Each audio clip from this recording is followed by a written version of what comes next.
Hi అండి. 100 days ఛాలెంజ్‌లో భాగంగా ఈరోజైతే డే 20. సో, ఈరోజు నేను తీసుకున్న ఎంట్రీస్ అండ్ ఎగ్జిట్స్ అన్నీ చెప్తాను. ఫస్ట్ తీసుకున్న స్టాక్ వచ్చేసేసి హెచ్‌డిఎఫ్‌సి బ్యాంక్. ఎగ్జాక్ట్ నేను ఎప్పుడైతే ఎంట్రీ తీసుకున్నానో అక్కడి నుంచి ట్రైల్ చేసుకుంటూ వెళ్ళాను. సడన్‌గా రివర్సల్ వచ్చేసింది.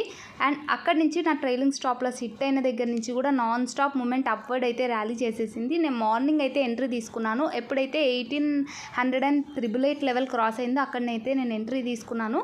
ఎగ్జిట్ అయిపోయాక R1 ఎప్పుడైతే టచ్ అయిందో రివర్సల్గా అక్కడ నాకు ఎగ్జిట్ అయితే అయిపోయింది.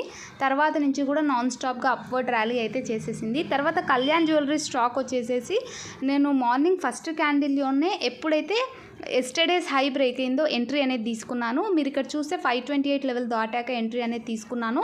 అండ్ అది మంచి ప్రాఫిట్ 1100 రూపీస్ చూపించింది. అంతట్లోనే మీరు చూస్తే ఆ క్యాండిల్లో రివర్సల్ అనేది వచ్చేసింది. అండ్ తిరిగి స్టాప్ లాస్ అనేది హిట్ అయిపోయింది. సో దాంట్లో లాస్ అనేది బుక్ చేసుకున్నాను.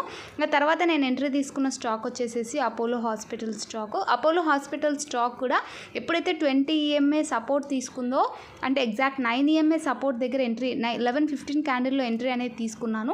ఇక్కడ మీరు చూస్తే 11:45 క్యాండిల్లో నా స్టాప్ లాస్ అనేది హిట్ అయిపోయింది. అక్కడి నుంచి కూడా మళ్ళీ నాన్ స్టాప్ అప్వర్డ్ ర్యాలీ అయితే చేస్తుంది.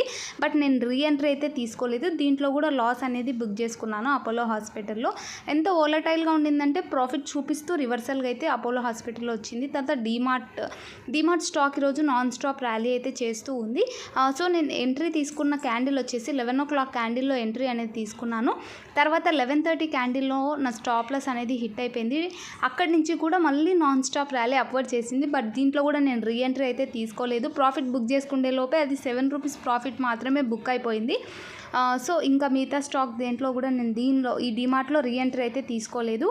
తర్వాత నేను ఎంట్రీ తీసుకున్నది అయితే నిఫ్టీ 50లో ఎప్పుడైతే మనకి లెవెల్ బ్రేక్ అయిందో 23,569 లెవెల్ ఎప్పుడైతే బ్రేక్ అయిందో అక్కడి నుంచి కూడా 23,679 వరకే నా టార్గెట్ని ప్లేస్ చేసుకున్నాను.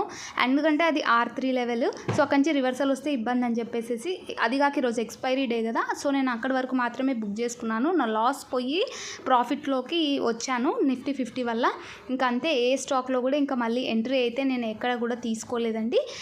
అండ్ ఈరోజు బాగా ర్యాలీ చేస్తున్న స్టాక్స్ వచ్చేసి బ్యాంకింగ్ సెక్టార్ స్టాక్స్ అయితే బాగా ర్యాలీ చేస్తున్నాయి. నిఫ్టీ 50లో ఉన్న స్టాక్స్ కన్నా బ్యాంకింగ్ సెక్టర్ స్టాక్స్ బాగా ర్యాలీ అయితే చేస్తున్నాయి. మనకు ఐసిఐసి బ్యాంక్ చూస్తే ఆల్ టైమ్ హైకి వచ్చేసింది. అండ్ హెచ్డిఎఫ్సి బ్యాంక్ కూడా ఆల్ టైమ్ హై వచ్చేసింది.